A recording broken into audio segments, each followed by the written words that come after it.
அனைவருக்கும் வணக்கம். அனைவருக்கும் இனிய ஆங்கில புத்தாண்டு நல்வாழ்த்துக்கள். இன்னிலேருந்து நம்ம தமிழ் சிலபஸ் வைஸாக ஸ்டார்ட் பண்ண போகிறோம். ஃபர்ஸ்ட் டாபிக் இலக்கியத்திலேருந்து நம்ம ஸ்டார்ட் பண்ண போகிறோம். பார்ட் பி பகுதி ஆவணால் இலக்கியத்திலேருந்து ஒவ்வொரு நாளும் ஒவ்வொரு டாப்பிக்காக பார்க்க போகிறோம்.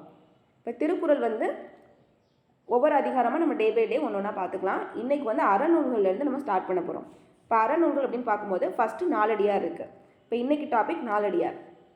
நாலடியாரில் ஸ்கூல் புக்கில் ஓல்டு புக்கில் என்னென்ன பாடல் இருக்குது, நியூ புக்கில் என்னென்ன பாடல் இருக்குதுன்னு ரெண்டையுமே சேர்த்து பார்த்துடலாம். இப்போ நியூ புக் அப்படின்னு பார்க்கும்போது அழியார் செல்வம். அழியார் செல்வம்ங்கிற டாபிக் கீழே நாலடியாரோட பாடல் கொடுத்துருக்காங்க. இப்போ அது பார்க்குறதுக்கு முன்னாடி நுழையும் முன் பார்த்துடலாம். பெற்றோர்கள் தங்கள் குழந்தைகளுக்கு பல்வகையான செல்வங்களை சேர்த்து வைக்கின்றனர். அவற்றுள் சில செல்வங்கள் களவு போகவோ அழியவோ கூடும். ஆகையால் பெற்றோர் தம் குழந்தைகளுக்கு சேர்த்து வைக்க வேண்டிய செல்வங்களுள் சிறந்ததும் அழியாததும் ஆகிய செல்வத்தை பற்றி அறிவோம். இப்போ பெற்றோர்கள் குழந்தைகளுக்கு நிறைய செல்வங்கள் சேர்த்து வைக்கிறாங்க.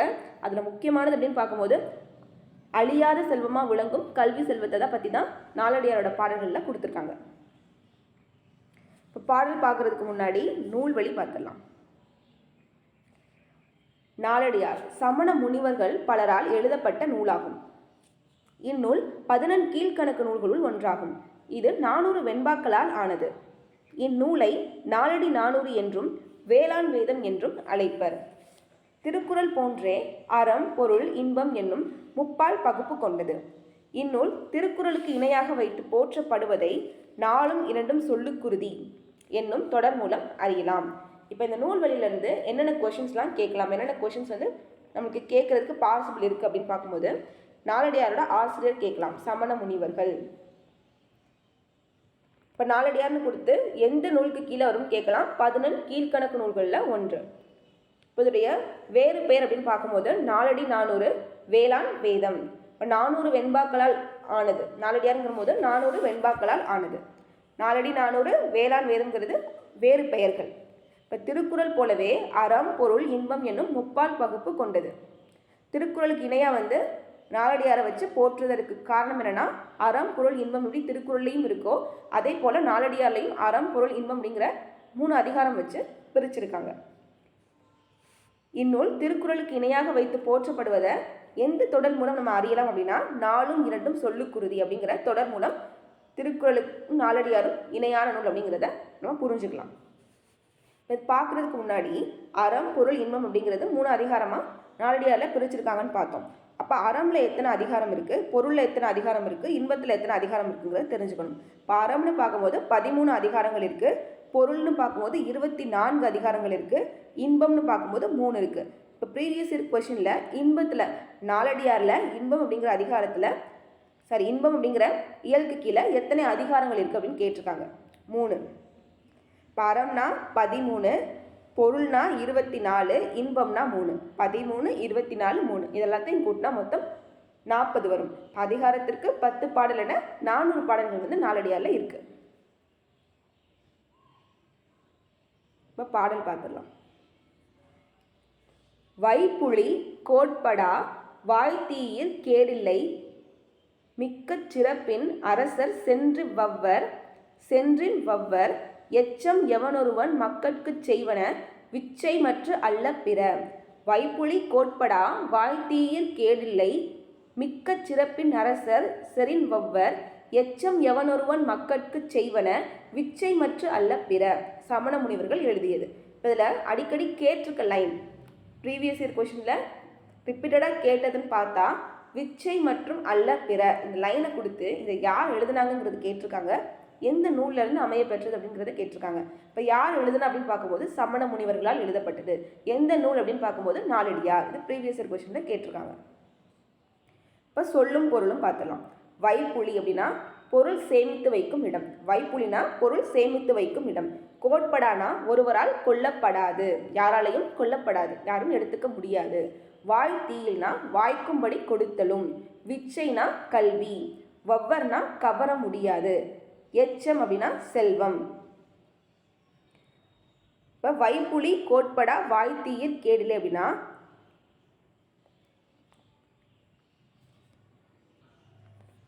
நம்ம கல்வியை சேர்த்து நம்ம நிறையா வச்சுருந்தாலும் நம்மக்கிட்ட இருந்து யாருமே அதை பிரித்து எடுத்துக்க முடியாது. யாராலும் அதை கவர முடியாத செல்வம் தான் கல்வி செல்வம். மிகச் சிறப்பின் அரசர் செறின் வவ்வர். அந்த எவ்வளோ பெரிய அரசன் ஆனாலும், எவ்வளவு செல்வமிக்க அரசனாக இருந்தாலும் அதை கற்றவர்களிடமிருந்து கவர இயலாது. எச்சம் எவனொருவன் மக்கட்கு விச்சை மற்று அல்ல பிற. அதனால் பெற்றவர்கள் குழந்தைகளுக்கு சேர்த்து வைக்கக்கூடிய செல்வம் அப்படின்னு பார்க்கும்போது அது கல்வி செல்வமாக தான் இருக்கணும்.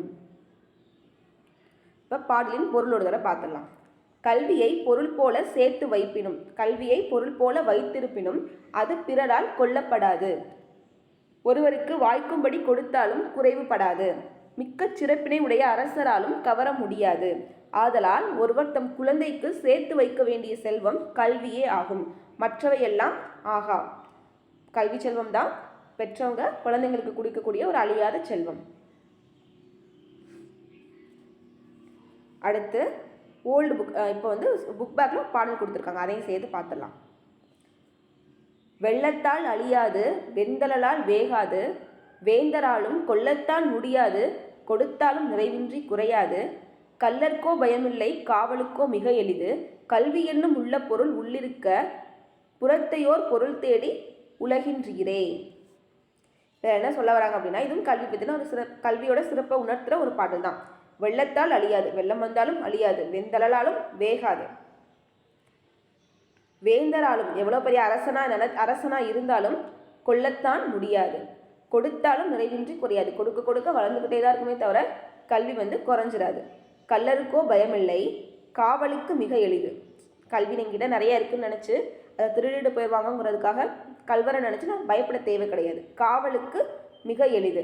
கல்வி என்னும் உள்ள பொருள் உள்ளிருக்க புறத்தையோர் பொருள் தேடி உலகின்றீரே. இது எந்த பாடல்லேருந்து எடுத்திருக்காங்கன்னா தனிப்பாடல் திரட்டு. இந்த பாடல் கொடுத்து கேட்கலாம். தனிப்பாடல் திரட்டிலேருந்து எடுத்தது தான் நம்ம பார்க்குற பாடல். ஒருவர் தம் குழந்தைகளுக்கு சேர்த்து வைக்க வேண்டிய செல்வம் கல்வி. கல்வியைப் போல கேடில்லாத செல்வம் வேறில்லை. வாய்த்தீயின் என்னும் சொல்லை பிரித்தெழுத கிடைப்பது வாய்த்து கூட்டல் ஈயின். கேடில்லை என்னும் சொல்லை பிரித்தெழுத கிடைப்பது கேடு கூட்டல் இல்லை. எவன் கூட்டல் ஒருவன் என்பதை சேர்த்தெழுத கிடைக்கும் சொல் எவன் ஒருவன். இப்போ அடுத்து ஓல்டு புக்கில் நாலடியார் பாடல் ஒன்று இருக்குது, அதையும் நம்ம சேர்த்து பார்த்துடலாம். இது பார்க்குறதுக்கு முன்னாடி நூல் குறிப்பு ஆசிரியர் குறிப்பு பார்த்துடலாம். நூல் குறிப்பு. 11 கீழ்கணக்கு நூல்களுள் ஒன்று நாலடியார். இந்நூல் 400 பாடல்களை கொண்டது. அறக்கருத்துக்களை கூறுவது. இது அறநூல் தானே. நம்ம பார்க்குற டாப்பிக்கே அறநூல்களுக்கு கீழே தான் பார்த்துட்ருக்கோம். நாலடி 400 என்னும் சிறப்பு பெயர் இதற்கு உண்டு. நாலடி 400 என்னும் சிறப்பு பெயர் இதற்கு உண்டு. இந்நூல் சமண முனிவர் பலரால் பாடிய பாடலின் ஒரு தொகுப்பு. சமண முனிவர்கள், நிறைய சமண முனிவர்கள் சேர்ந்து பாடிய பாடலின் தொகுப்பு தான் நாலடியார். 11 கீழ்கணக்கோட விளக்கம். சங்க நூல்கள் எனப்படுவதை 10 பாட்டும் 8 தொகையும். சங்க நூல்கள் எனப்படுபவை. சங்க நூல்கள்லாம் என்ன அப்படின்னு கேட்டால் 8 தொகையும் 10 பாட்டும் சேர்ந்தது தான் சங்க நூல்கள். 10 பாட்டில் 10 நூல்களும் 8 தொகையில் 8 நூல்களுமாக மொத்தம் 18 நூல்கள் இருக்கு. இவற்றை 11 மேல்கணக்கு என கூறுவர். இப்போ ஒன்றும் இல்லை, 11 மேல்கணக்குனா என்ன, 11 கீழ்கணக்குனா என்னங்கிறது தான் அந்த டிஃப்ரென்ஸ்க்காக தான் அவங்க கொடுத்துருக்காங்க. இப்போ நம்ம பார்க்குற அறநூல்கள் எல்லாமே 11 கீழ்கணக்குக்கு கீழே வர்றது தான். இப்போ 11 மேற்கணக்குனா என்ன? சங்க காலத்தில் 8 தொகை 10 பாட்டு அப்படிங்கிற 2 நூல்கள் இருந்துச்சு. அந்த 2 நூலும் எதுக்கு கீழே வருதுன்னா 11 மேற்கணக்குக்கு கீழே வருது. அதுக்கடுத்து தோன்றியது தான் 11 கீழ்கணக்கு. இப்போ நம்ம பார்க்குற அறநூல்கள் எல்லாமே 11 மேல்கணக்கு தோன்றியதுக்கு அப்புறமா தோன்றது தான் 11 கீழ்கணக்கு. மேலுன்னா ஃபஸ்ட்டு அதான் மேலே இருக்கிறது, அதான் ஃபஸ்ட்டு தோன்றியிருக்கும். அதுக்கு அடுத்தபடியாக தான் கீழ்கணக்குகள் தோன்றியிருக்கும். சங்க நூல்களுக்கு பின் தோன்றிய நூலின் தொகுப்பு 11 கீழ்கணக்கு என வழங்கப்படுகிறது. இத்தொகுப்பிலும் 18 நூல்கள் உள்ளன. 11 என்றால் 18 என்பது பொருள். இந்நூலை கீழ்கணக்கு நூல்கள் எனவும் கூறுவர். 11 கீழ்கணக்கு நூல்களுள் பெரும்பாலானவை அறநூல்களே. இப்போ 11 கீழ்கணக்கு நூல்கள்னா 18 நூல்கள் இருக்குது. அந்த 18 நூல்களில் அறநூல், புறநூல், இல்லை அகம் புறம் சார்ந்த நூல் அப்படின்னு சொல்லி பிரிச்சிருக்காங்க. இப்போ அறநூல் அல்லது நீதிநூல் ரெண்டுமே ஒன்று தான். அறம்னாலும் நீதினாலும் ஒன்று தான். இப்போ அறநூல்கள் அப்படின்னு பார்க்கும்போது மொத்தம் 11 நூல்கள் இருக்குது. அகம் பற்றிய நூல்கள்னு பார்க்கும்போது 6 நூல்கள் இருக்குது. புறம் பற்றியது அப்படின்னு பார்க்கும்போது ஒரு நூல் இருக்குது.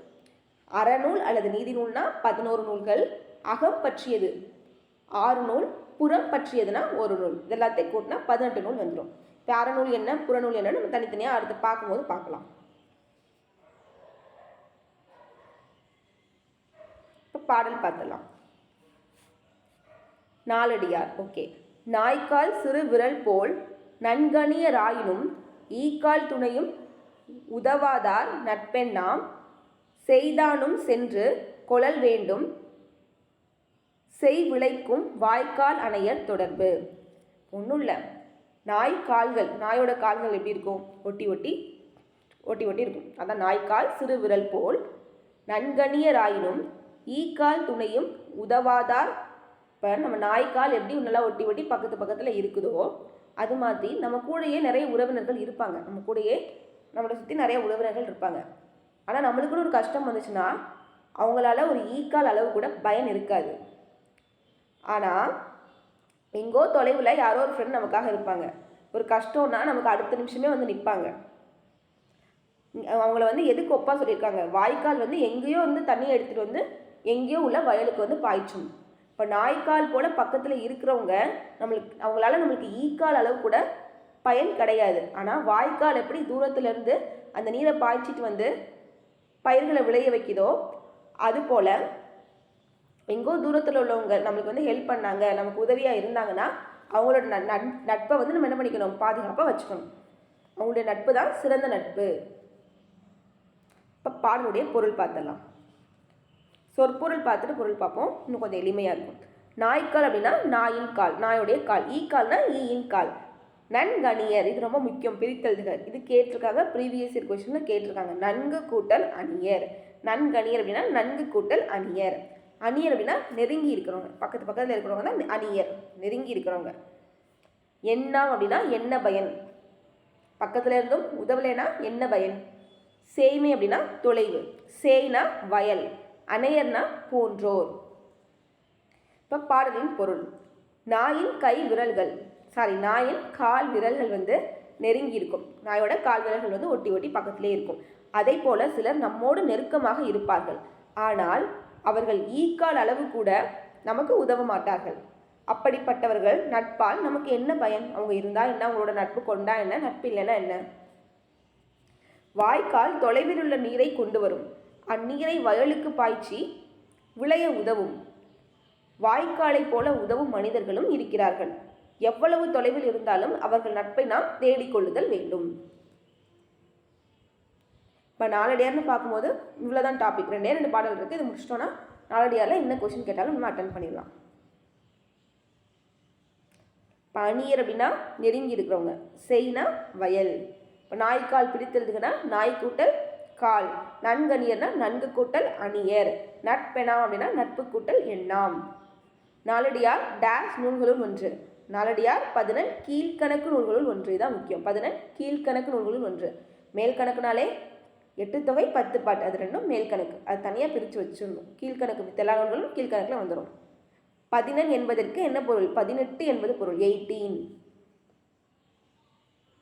ஓகே, இதோட நாலடியார் டாபிக் முடியுது.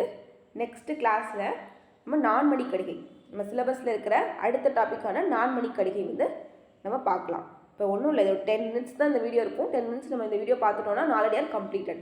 அடுத்து நான்மணி கடிகை ஒரே ஒரு புக்கில் தான் இருக்குது. இப்போ ஒரு 6 to 7 மினிட்ஸ் தான் அந்த வீடியோவே வரும். நம்ம ஒவ்வொரு நாளைக்கும் ஒவ்வொரு டாப்பிக்காக கவர் பண்ணிட்டோம்னா நம்மளுக்கு எக்ஸாம் போகிறதுக்கு ரொம்பவே யூஸ்ஃபுல்லாக இருக்கும். இப்போ இதோட நாலடியார் கிளாஸ் ஓவர் ஆகுது. தேங்க்யூ.